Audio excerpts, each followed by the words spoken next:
Hello! Today on Big Out Books, I'm going to be doing part 1 of my December reading wrap-up. It is the first day of winter vacation for me, so I'm feeling a bit haggard, but very excited about the break ahead of me at the same time. We're about 2/3 of the way through the month, and I've already got 11 books to talk about, so I thought I would separate my December wrap-up into the books that I read before vacation, and all of the books that I will hopefully be able to read during my vacation. So the first 3 books that I have to talk about were all books that appeared on my list that I made at the start of the year for all the books that I wanted to read in 2018. And I've been periodically checking back on that list throughout the year, and I've kind of realized that I'm not going to be able to finish everything that I wanted to, but in December I wanted to make a good effort to get through some of these books. The first of these novels that I read was The Fortune of the Rougons by Emile Zola. I wanted to start reading Zola's Rougon-Macquart series this year. It is a novel cycle with 20 novels in it. I was a bit hesitant to start off with this one since some people mention that it is boring and it's better to read once you already know a bit about these characters, but I have to say, this book was awesome. I loved it so much, and I thought it was a really great starting point. So if I really loved the boring introduction to this series, that just makes me so excited. If the series gets even better than this, I just cannot wait for it. From what I understand, Zola is trying to explore genetics and heredity through 2 different branches of the same family. On one side, you have the Rougon family, who are social climbers. They are ambitious, a little bit ruthless, and they are hoping to become members of the bourgeoisie. And then you also have the Macquart line of the family, who are more lower class, not as successful, but you also still have some very morally ambiguous people on this side of the family as well. A good portion of this book is just spent giving some backstory and context to this family, but I enjoyed those informative parts of the book since the characters are pretty compelling and I did want to know more about them. The parts of this book that are set in the present are even more fascinating. This book is set during a time of revolt and resistance. It takes place right after Louis Napoleon Bonaparte's coup d'etat in Paris, where he takes back the empire, and there are a lot of people from the countryside that are banding together and are trying to form some kind of resistance. So there are 2 young lovers that are caught up in this revolution and they are joining this force. And then you also have the family members that are trying to use this political upheaval as a way to cement their fortune and to try to get rich from this. So there's a lot of political intrigue, people who are trying to pick the right side and make the right decision, and it was just a really fascinating story with a lot of dramatic moments. I'm not sure that everyone would appreciate Zola's heavy-handed imagery, but if you're a fiend for drama like I am, then I think that you will just eat this novel up. Here's the last sentence.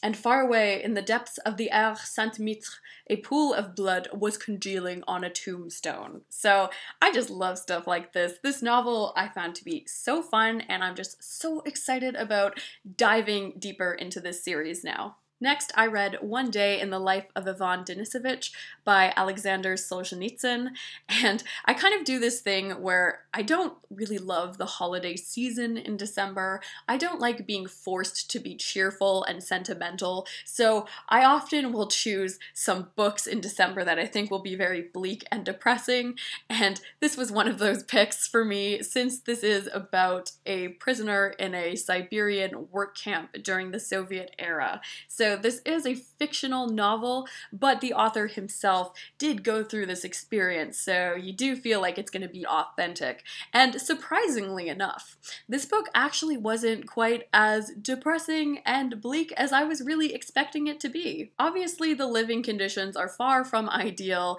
You do not want to trade places with any of the men in this work camp, but there was something that was just very, uplifting about this book, since the main character is someone who just works really hard and he finds meaning in his work, and he's always scheming and trying to stay 2 steps ahead, and he doesn't really spend all that time feeling too down on his luck. It's kind of like life goes on no matter where you are or what is happening. So there was something that was kind of powerful about that message. And this book is really just like a snapshot in his life. It is really just one day. You get to see from sunrise to bedtime what it would be like. So that part was kind of fascinating. Some of the scenes in this book weren't the most gripping material. Like, there is a long portion of the book spent about his workday and the kind of construction projects that he's working on. So I didn't love all of that, but I really did like all the different dynamics going on between the workers and the guards and their supervisors, and there are just really so many schemes in this book and all the extra energy and effort that you have to go through to try to get an extra piece of bread by the end of the day. So I appreciate that this novel was this slice of life for an experience that is just very different from my own, and like I was saying, it really was not nearly as gloomy as I was expecting, so I guess that's a plus. The last book that I read from my 2018 TBR was Stoner by John Williams, and like One Day in the Life of Ivan Denisovich, this is a book that on the surface seems like it's going to be pretty depressing and sad, but really it's this investigation into the human condition that does leave you sad, but also very uplifted by the end. So this is a book about a college professor. He is a man who grew up on a farm and ended up in university and decided that he wanted to study English.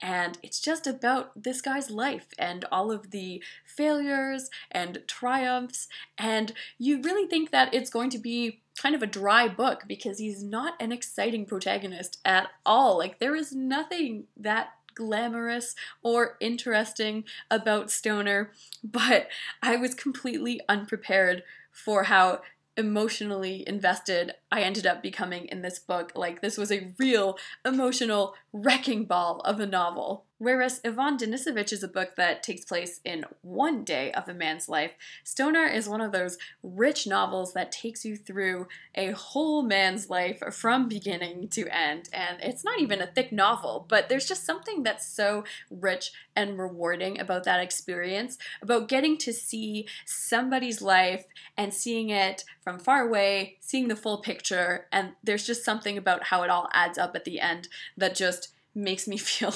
so connected to this character. Like, I feel like I've been on this journey with him as well. I really admire the way that John Williams constructed this novel, and the writing is never flashy. It is always simple and straightforward, but yet it is so resonant at the same time. There is so much quiet power to this book that it had me bawling at like multiple points. Like, I could not help myself. I was feeling so much while I was reading this book. I can't quite explain it, but I just have this like weird bond with this book now and William Stoner, and I just want to like protect it and cherish it and, you know, keep it away from like the world and the haters, because to me this was just like such a beautiful experience, and I really treasured my time that I spent reading this book. So I loved this thing. So glad that I made time for it this year, and I will be very surprised if it does not show up in my year-end best books of the year list coming out soon. Next, I have two new releases to talk about. You know that I was excited to read both of these since I coughed up the money to buy them when they came out in hardback, even though I usually try to wait.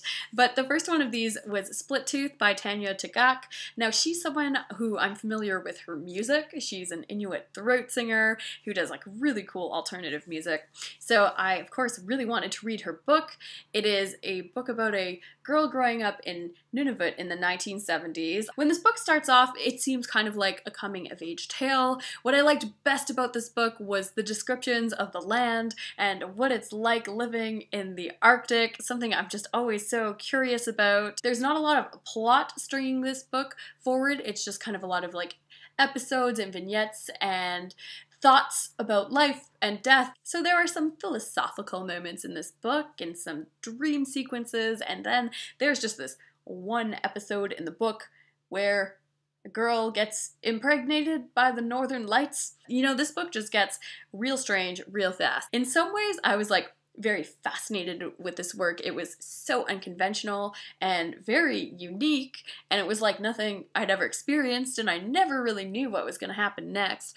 But on the other hand, I can't say that I was usually looking forward to picking up this book, so I'm not sure that I loved the way that it was constructed, but I can just appreciate it for just being really its own thing. So it's a very creative book, and it will take you to very weird places in your mind. And I've also heard the audiobook is quite spectacular, since Tanya Tagaq is performing while she's reading and doing a lot of throat singing along with that, so I'm sure that that would be its own completely different experience. The next book that I read was My Sister the Serial Killer by Oyinkan Braithwaite, and this is one of those books that seems to have everything going for it, you know? It's a great title and a really cool cover and an awesome premise, but then in the end it just ended up being like just okay. So I feel like this book was marketed as being like a very dark comedy, but I didn't find a lot of humor in this story, and it just seemed pretty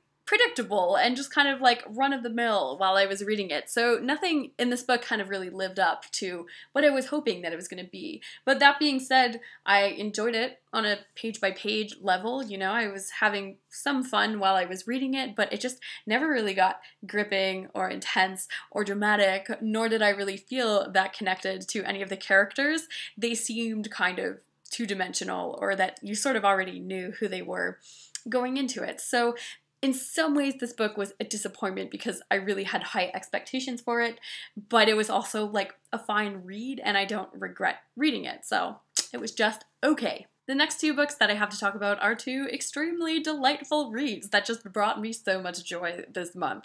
So the first one was Stardust by Neil Gaiman. I actually listened to this one on audio. Last year, I listened to Neil Gaiman read his collection of essays, and I just really loved his voice. He is such a good storyteller. He has so much personality and warmth. So Stardust was a perfect book to experience on audio with Neil telling the story himself, since this book is basically a fairy tale designed for adults. The plot is very simple in this book. It is a quest story where a boy travels into this magical land in order to catch a falling star so that he can win over the woman that he loves. So it's a very predictable plot. It's very basic, but at the same time, it was just so charming. So it was just really well executed, and I just enjoyed going through this story. I think it was also because I was reading some intense books at the same time, like Yvonne Denisovich and Stoner, and this was just like a nice,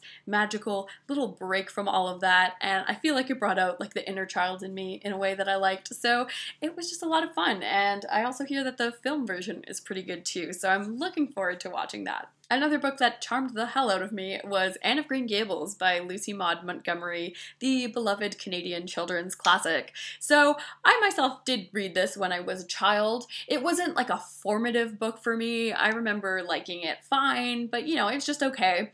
So I'm so glad that I read this again as an adult, because I had such a different reading experience, and I feel so much more like bonded to this book. It really is a national treasure. At first I kind of thought that like maybe this book was a little overrated, because I think when you're a kid you read it on like a plot level and you kind of relate to Anne, who is getting into all these mischievous activities, and that's fun and all. But when you're a grown-up reader, you're just seeing all the different layers, and you're also focused on the adult characters in this story. Particularly the character of Marilla really grabbed at my heartstrings. You know, she is this woman who takes in Anne, and she's really salty at first, which I like. You know, she is this great foil to Anne's eternal optimism and imagination. Like, Marilla has so many great one-liners just putting Anne in her place, and I loved that.